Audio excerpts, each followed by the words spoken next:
Alright, what is going on guys? Alex7 here and welcome back to another test drive Solar Crown video. Now in this video, I'm going over 8 features that need to be implemented into the game. Well, 8 car features to be specific. So without further ado, let's get straight into this video, with the first one being an interactive dashboard, GPS, and camera. I'll show the camera function a bit in a second, but the dashboard, let's talk about that. In most games, in fact, I don't think any of us have ever seen an interactive dashboard. It's very rarely implemented. It'd be pretty cool to have your indicators pop up on the dashboard as well as light features. So as you guys can see, when I turn on the lights, it shows up there. Now speaking about the GPS is also another feature that I'd love to see, because in fact it was already implemented into TDU2 and I'm pretty sure TDU1 as well, and it definitely made fact that of course this game is supposed to be about realism, so all these little features, yeah, they might be useless in tons of other games, but in Test Drive they suited it perfectly. It just made this whole game well-rounded. You didn't even need to have that heads-up display on your GPS that you see. You can just use the one in the car screen, because most of the time we're going to be using that function. Now the camera, as you guys can see, when you put this into reverse, for cars that have a media entertainment system, this would be beautiful to have, because we have a backup camera. Guys, how real is that? How cool is that even? I don't think any game again has ever implemented a feature like this, when you can literally just put the car in reverse and have a backup camera. I would love to see this implemented into the next game. However, it works except for, you know, when you crash because you're not really paying attention. But the next feature, number 2, is adjustable seating position. This was in TDU1, however it wasn't really implemented perfectly,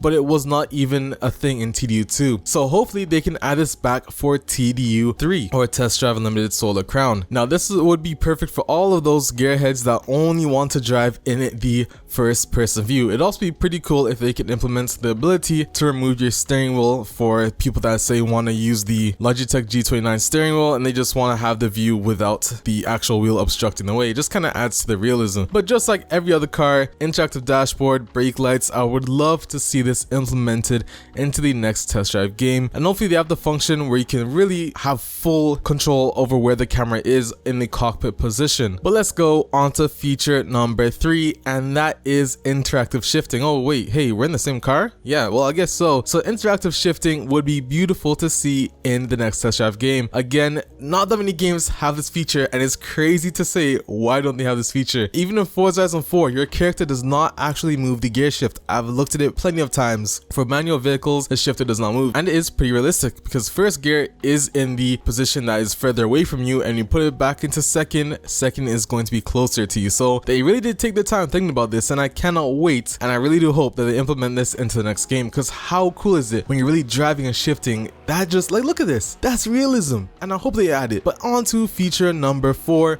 and that is more interactive options when you're in your garage. Yes, Forza Vista is basically what I'm talking about. I want to be able to open our hood, open our trunk, open all the doors of our car, sit wherever we want in the car, in our garage. That would be lovely for them to implement into the game, and it's a pretty easy feature. All it is really just adding another, well, game mechanic into it. I don't know if that really makes any sense, but you guys know what I'm talking about. It shouldn't really be that hard. But on to the next feature, and that would be ambient lighting in a Rolls Royce. Yes, how many times? Hold on, first off, Rolls Royce, please, if you guys can add a Rolls Royce into the game, I'm gonna make a whole video about that. Please just add a Rolls Royce. But ambient lighting, guys, it would be insane to be able to spec your Rolls Royce to have star lights. Look at that. You're telling me you guys don't want to drive your car with starlights going on? I personally would love to, but it doesn't just stop there. The Mercedes S-Class, you guys know the ambient lighting in that car looks insane. Imagine if they were able to implement that into the game as well. Come on now. And you can change the color of the lights. I would love to buy that car just for that reason. Now the next feature, 900-degree steering. I put this in the Discord chat, the official Discord chat of Test Drive Solar Crown, which by the way, if you're not in it, I highly recommend, because the devs are actually looking at this. So trust me guys, all of your feedback is going straight to the devs, and they are listening, and I cannot wait to see how this game is going to turn out. But anyways, over this topic, you guys know this is Driver San Francisco, definitely an OG game, but this steering option just makes the game feel so alive. I don't think any open world game has it, so I'd be very excited for them to add that. Another thing, sunroofs. How many times have you guys driven a car in Test Drive Unlimited 2 and there has been a sunroof option, but it wasn't allowed because it wasn't a convertible? I would love to see them make the convertible option turn into a sunroof option for cars where it applies, because I mean, features like this would be beautiful to have in any game,